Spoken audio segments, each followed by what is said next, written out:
Hello વિદ્યાર્થી મિત્રો, very good morning to all of you. Shri કન્યા પ્રાથમિક વિદ્યાલય કાલાવડ ઈ લર્નિંગ એપ્લિકેશનમાં આપ સૌનું હાર્દિક સ્વાગત છે.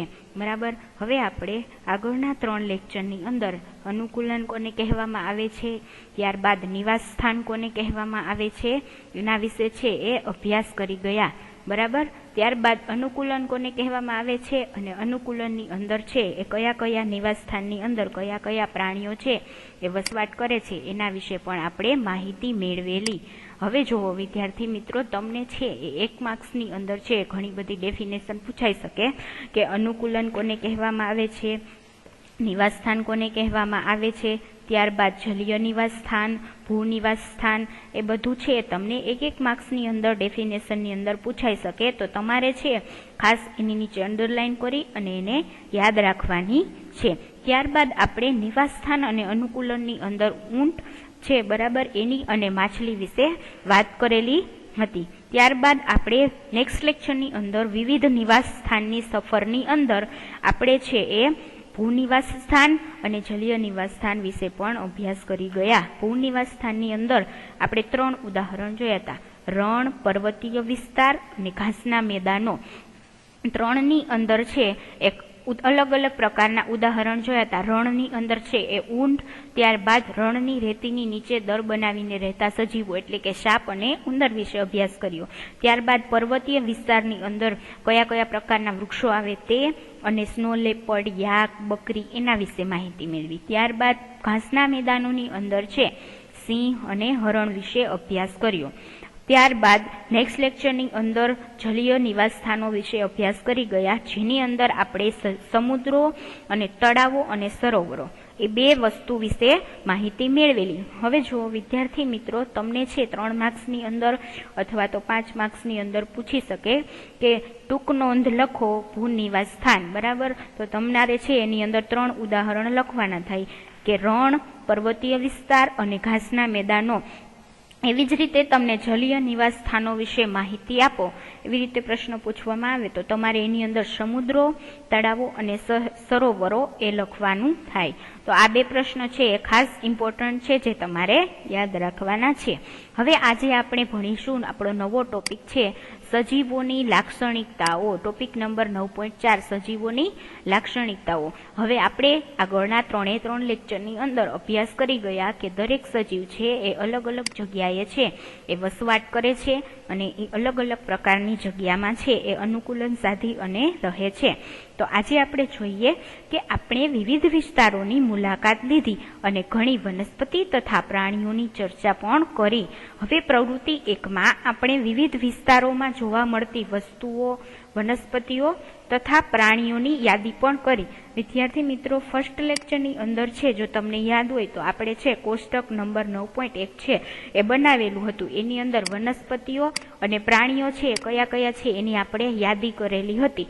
એમાં આપણે સૌથી પહેલી કોલમમાં છે રણમાં જોવા મળતી વસ્તુ અથવા પ્રાણીઓની અંદર છે ઉદાહરણ લખેલું હતું ઊંટ. ત્યારબાદ પર્વતીય વિસ્તારમાં જોવા મળતી વસ્તુ અથવા વનસ્પતિ અને પ્રાણી એની અંદર આપણે છે યાક અને બકરી છે એનું ઉદાહરણ લીધેલું હતું.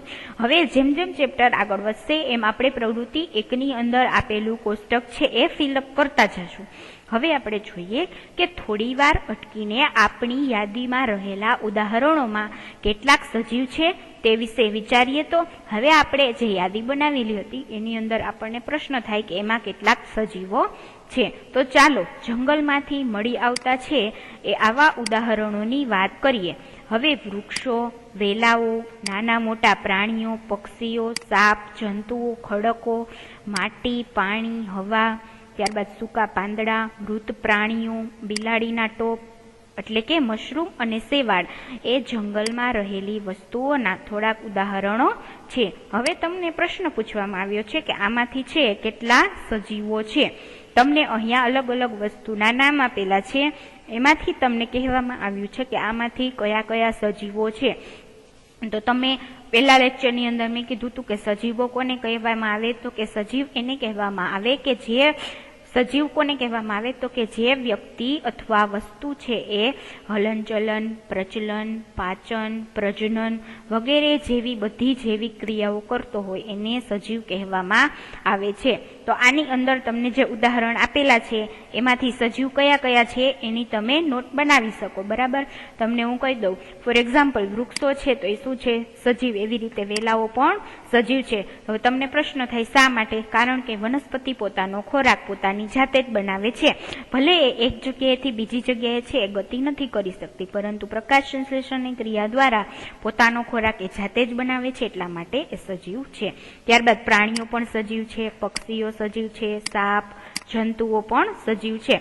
ખડકો છે એ નિર્જીવ વસ્તુ છે. એવી જ રીતે માટી, પાણી, હવા, સૂકા પાંદડા એ બધા નિર્જીવ વસ્તુઓ છે. મૃત પ્રાણીઓ પણ નિર્જીવ વસ્તુઓ છે. એવી રીતે બિલાડીનો ટોપ એટલે કે મશરૂમ એ પ્રકારની ફૂગ છે. બરાબર, એ પણ સજીવ છે. અને શેવાળ એટલે કે મોસ. બરાબર, જ્યારે તમે તળાવ અથવા સરોવરની સપાટી ઉપર લીલા રંગની તમે એક ચાદર જેવું જોવા મળે એને શું કહેવામાં આવે છે તો કે શેવાળ. એ પણ એક પ્રકારની વનસ્પતિનો જ પ્રકાર છે, એટલે એ પણ સજીવ છે. બરાબર, તો આ બધા ઉદાહરણો છે તમારે ખાસ છે યાદ રાખવાના છે. ત્યારબાદ જોઈએ હાલમાં તમારી આસપાસ દેખાતી વસ્તુઓમાં કેટલીક સજીવ છે અને કેટલીક નિર્જીવ જૂથની છે તે વિશે વિચારો. હવે કેટલાક કિસ્સાઓમાં આપણા માટે તો તે જાણવું સરળ છે, જેમ કે આપણા ઘરમાં રહેલી ખુરશી અને ટેબલ જેવી વસ્તુઓ છે એ કેવી છે તો કે જીવંત નથી. એ બધી વસ્તુઓ છે કેવી છે તો કે જીવંત નથી.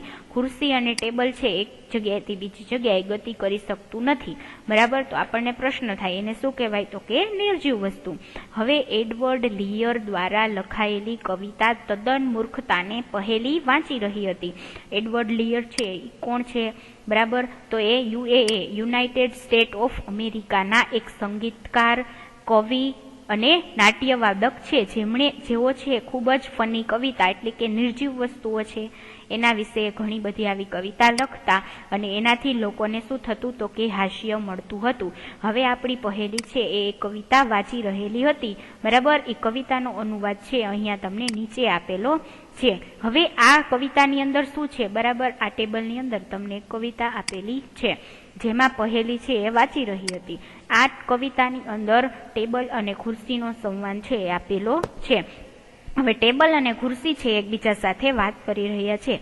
તો ટેબલે ખુરશીને કીધી એક વાત કે આની તને કાંઈ થોડી છે જાણ, ગરમીમાં તાપ કેરો છે બસ સંતાપ, ને પગના ચીરાની તો શું કરું વાત, થયું થોડી જો આપણે બે મારીએ લટાર, તો નાની મોટી કંઈક વાતો બે થાય, ખુલ્લી હવાની એ મને મળી મોંઘી સોગાત, અમે એમ ટેબલે માંડી ખુરશી સંગાત વાત.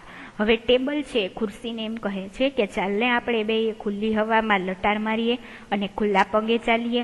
બરાબર, તો ખુરશી છે એ ટેબલને શું કહે છે એ હવે આપણે જોઈએ. તો ખુરશીએ અકળાઈને આપ્યો જવાબ. ટેબલે છે આવી વાત કરી તો ખુરશી છે અકળાઈ ગઈ અને શું જવાબ આપે છે તો જોઈએ તો કે આપણા જેવાથી તે કેમે ચલાય, આપણાથી થોડું ચલાય છે કારણ કે આપણે તો નિર્જીવ વસ્તુ છીએ. હવે મૂરખ જેવું તું આમ સાને અકળાય, જાણે છે ડગલું નહીં એકેય મંડાય, નિશાસો નાખી પછી ટેબલ ચિલ્લાય, કે કોશિશ કરવામાં શું તારું છે જાય, સરખા છે પાયા આપણા બેયની પાસ, શું કામના બે બે પગેથી ચલાય. બરાબર, હવે ટેબલે છે ખુરશીને આવી વાત કીધી કે આપણે ચાલને બહાર છે હવામાં લટાર મારીએ અથવા તો ચાલીએ, પરંતુ જ્યારે ખુરશી છે આ ટેબલની વાત સાંભળીને અકળાઈ ગઈ. એ કહે છે કે આપણે થોડા ચાલી શકીએ, આપણી પાસે થોડા પગ છે. બરાબર, કે તું આવી મૂર્ખ જેવી વાત શા માટે કરે છે કે આપણી પાસે પગ નથી તો આપણે કેવી રીતે ચાલી શકીએ. તો ટેબલ એને કહે છે કે તારું કોશિશ કરવામાં કંઈ જાય છે કે નહીં. આમ એડવર્ડ લીયર છે એ આવી નિર્જીવ વસ્તુઓ ઉપર ઘણી બધી કવિતા લખતા છે, તમને અહીંયા તમારા મનોરંજન માટે છે આપવામાં આવેલી છે. બરાબર, ત્યારબાદ જોઈએ તો કે પહેલી અને બૂજોને છે આ કવિતા ખૂબ જ હાસ્યાસ્પદ લાગી, કારણ કે તેઓ જાણે છે કે ખુરશી અને ટેબલ છે એ જીવંત નથી કારણ કે તે ચાલી શકે નહીં, તો એ વાત પણ ન કરી શકે. પરંતુ આ તો એક તમને તમારા હાસ્ય માટે કવિતા છે આપવામાં આવેલી છે. હવે ખુરશી, ટેબલ, પથ્થર કે સિક્કો છે એ જીવંત નથી. તમને બધાને ખબર જ છે, જીવંત વસ્તુ હોય એ જ ચાલી શકે, પરંતુ નિર્જીવ વસ્તુ છે એ એક જગ્યાએથી બીજી જગ્યાએ છે ગતિ કરી શકે નહીં. તો ખુરશી, ટેબલ, પથ્થર કે સિક્કો છે એ જીવંત નથી.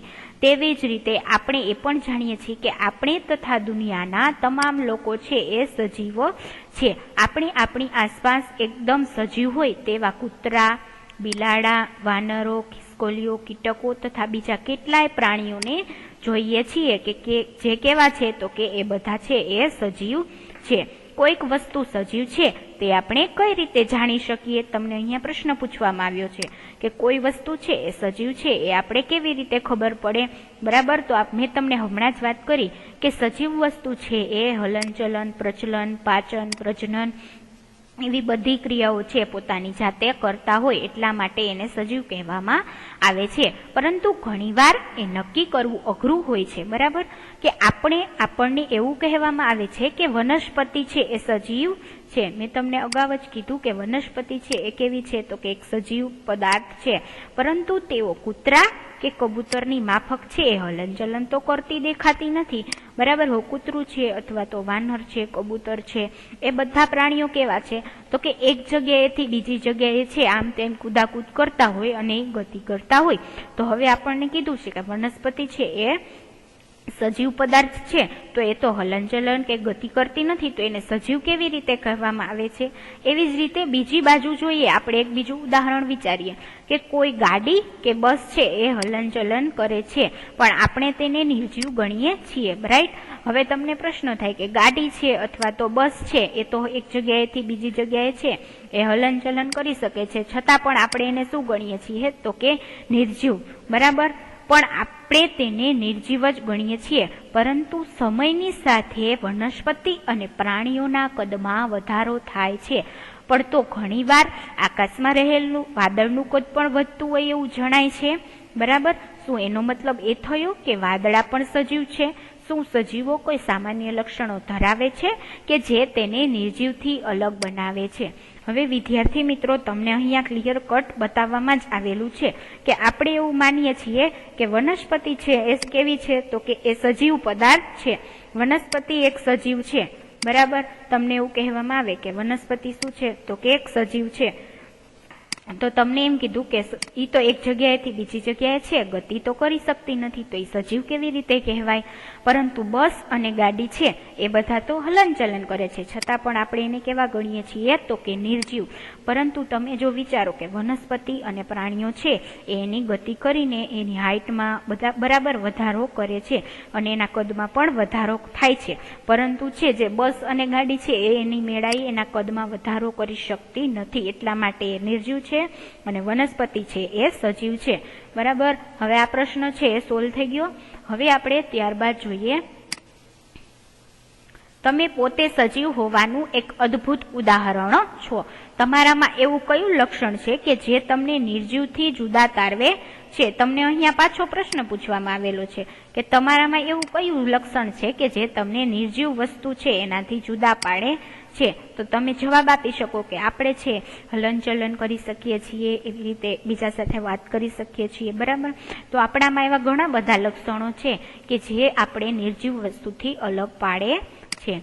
બરાબર વિદ્યાર્થી મિત્રો, આ ખાસ યાદ રાખવાનું છે. હવે તમારી નોંધપોથીમાં આવા કેટલાક લક્ષણોની તમારે યાદી બનાવવાની છે અને તમારી યાદી જુઓ તથા વનસ્પતિઓ અને પ્રાણીઓમાં પણ જોવા મળતા આ યાદીમાંના લક્ષણોને તેની સાથે સરખાવો. તમારે શું કરવાનું તો કે વનસ્પતિ અને પ્રાણીઓની અંદર આવા લક્ષણો છે એ જોવા મળે છે, તો કે સજીવ પદાર્થની અંદર કયા કયા લક્ષણો છે અને નિર્જીવની અંદર કયા કયા લક્ષણો છે એની તમારે તમારી નોંધપોથીની અંદર યાદી બનાવવાની છે અને એને સરખાવવાના છે કે વનસ્પતિ અને પ્રાણીઓમાં જે લક્ષણો જોવા મળે છે કેટલા અંશે સમાન છે કે અલગ અલગ છે. આમાંના કેટલાક લક્ષણો કદાચ બધા જ સજીવોમાં સામાન્ય રીતે છે જોવા મળે છે. બરાબર, હવે હું તમને એક ઉદાહરણ આપું કે તમને અહીંયા કીધું છે કે આમાંના કેટલાક લક્ષણો છે બધા જ સજીવોમાં છે એ સામાન્ય રીતે છે એ જોવા મળે છે.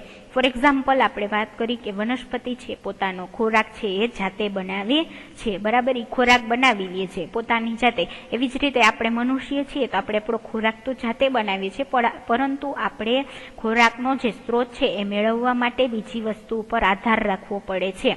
ફોર એક્ઝામ્પલ આપણે વનસ્પતિ પાસેથી છે ફળ છે, ફ્રૂટ છે, એવી રીતે આપણે પાક છે એમાંથી અનાજ અને કઠોળ મેળવી ત્યારબાદ આપણે રસોઈ બનાવીને જમીએ છીએ. તો આપણા અને વનસ્પતિમાં સામાન્ય રીતે અમુક લક્ષણ છે કે એ સામાન્ય રીતે સેમ જોવા મળે છે. એ શું છે તો કે સજીવો પોતાનો ખોરાક છે એ જાતે બનાવી શકે છે, બરાબર. તો આજનો આ ટોપિક આપણો આ પૂરો થાય છે. ત્યાર પછી નેક્સ્ટ ટોપિક જોઈએ તો કે શું બધા જ સજીવોને ખોરાકની જરૂર હોય છે. તમને અહીંયા પ્રશ્ન પૂછવામાં આવ્યો છે કે શું બધા જ સજીવો છે એને ખોરાકની જરૂર હોય છે કે નહીં, રાઈટ. હવે તમે કલ્પના કરી શકો કે ખોરાક વગર છે એ સજીવનું અસ્તિત્વ છે એ ટકી રહેતું નથી. દરેક સજીવને પોતાનું અસ્તિત્વ ટકાવી રાખવા માટે યોગ્ય ખોરાક છે એ લેવો અનિવાર્ય છે. હવે આપણે પ્રકરણ 1 અને 2 માં શીખ્યા જ છીએ કે બધા જ સજીવોને ખોરાકની છે એ રિક્વાયરમેન્ટ છે એ હોય છે. ખોરાક લીધા વગર સજીવ છે પોતાનું જીવન છે એ જીવી શકતો નથી, અને તે આપણા અને પ્રાણીઓ માટે કેટલું જરૂરી છે એ તમે પ્રકરણ 1 અને 2 ની અંદર ભણી ગયા છો. આપણે એ પણ શીખ્યા કે વનસ્પતિ છે એ પોતાનો ખોરાક પ્રકાશ સંશ્લેષણની ક્રિયા દ્વારા જાતે જ બનાવે છે. મેં તમને આગળના 3 લેક્ચરની અંદર પ્રકાશ સંશ્લેષણ કોને કહેવામાં આવે છે તેના વિશે માહિતી આપેલી જ છે કે વનસ્પતિમાં ખોરાક છે એ જાતે બનવાની પ્રક્રિયાને શું કહેવાય તો કે પ્રકાશ સંશ્લેષણની ક્રિયા. અને પ્રાણીઓ પોતાનો ખોરાક મેળવવા માટે વનસ્પતિ અને પ્રાણીઓ ઉપર છે એ નિર્ભર હોય છે. ફોર એક્ઝામ્પલ આપણે મનુષ્ય છીએ તો આપણે આપણો ખોરાકનો સ્ત્રોત છે શેમાંથી મેળવીએ છીએ તો કે વનસ્પતિ અને પ્રાણીઓમાંથી. હવે તમને પ્રશ્ન થાય કે વનસ્પતિમાંથી તો આપણે છે ફળ છે, ફૂલ છે, ફ્રૂટ છે બધું મેળવીને આપણો ખોરાક છે એ બનાવીએ છીએ. તો પ્રાણીમાંથી કઈ રીતે તો કે આપણે જે ગાય છે, ભેંસ, ઘેટા, બકરા એ બધામાંથી દૂધ મેળવીએ છીએ, રાઈટ. એવી રીતે મરઘી છે એની પાસેથી આપણે ઈંડું મેળવીએ છીએ. એવી રીતે માછલીઓ છે એ પણ એક ખોરાક તરીકે મનુષ્ય છે ઉપયોગ કરે છે. આ મનુષ્ય છે એ વનસ્પતિ અને પ્રાણીઓ ઉપર પોતાના ખોરાકનો છે એ આધાર રાખે છે. ખોરાક દ્વારા સજીવોને વિકાસ થવા માટે ઉર્જા મળે છે. ખોરાક દ્વારા સજીવોને વિકાસ થવા માટેની ઉર્જા મળે છે, બરાબર. હવે કોઈ પણ સજીવ છે એને ફોર એક્ઝામ્પલ એક ન્યૂબોર્ન બેબી હોય, બરાબર, કે નવું જન્મેલું બાળક, એને પણ વિકાસ પામવા માટે અલગ અલગ પ્રકારના ખોરાકની જરૂર પડે છે.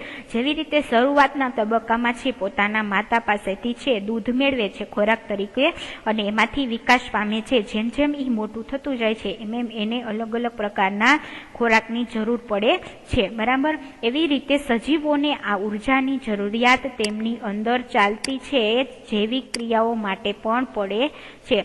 સજીવો છે એ ખોરાક લે છે એમાંથી એમને શું મળે છે તો કે ઉર્જા મળે છે, અને આ ઉર્જા દ્વારા છે એ શું કરે છે પોતાનો અંદર ચાલતા જે જૈવિક ચક્રો છે અલગ અલગ પ્રકારના એ છે એ ઉર્જા મેળવીને એ પ્રક્રિયા કરે છે. એ જૈવિક ચક્રની અંદર છે આપણી અંદર છે સજીવ શરીરની અંદર અલગ અલગ પ્રકારની ક્રિયાઓ છે એ ચાલતી હોય છે.